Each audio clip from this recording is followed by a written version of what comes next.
มาเบิ่งข้อที่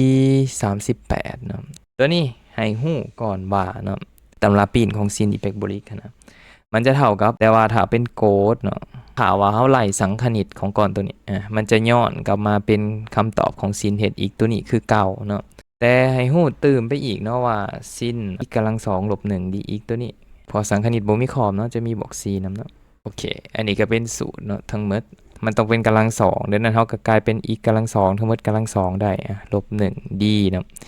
สังเกตเนาะสูตรมันเห็นบอกหรือว่าง่าย2อันนี่มันต้องคือกันตัวนี้อีกตัวนี้ก็ต้องอีกดังนั้นตัวทางในตัวนี้เป็นอีกกำลังสองมันบอกตัวนี้ก็ต้องเป็นอีกกำลังสองคือกันเขาต้องเอาอีกกำลังสองไปไล่ผลตำรา n อีก n ลบ1เอา2ลงมาคูณ2ลบลง1เข้าสูตรพอดีเลยเห็นบอกมันเป็น1ส่วนใน5ขัน2ของตัวนี้เนาะตัวนี้จะกลายเป็นกำลังสองเด้อเพราะใจมันเป็นกำลังสองเนาะแต่ว่าแทนอีกแบบนึงก็คือเอาขอบเทิงเข้าไปแทนเลยลบให้กับโกสแล้วจึงเปลี่ยนมันเป็นตัวนี้สังเกตตัวนี้ยกกำลังสองนั่นบอกกัน ln ของ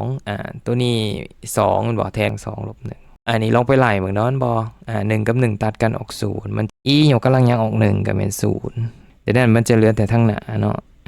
เดี๋ยวนั้นข้อนี้ก็ตอบแบบนี้เลยเนาะข้อแมนข้อที่ถูกต้องนะสำหรับข้อนี้โอเคเนาะดังนั้นเดี๋ยวเราไปเบิ่งข้อต่อไป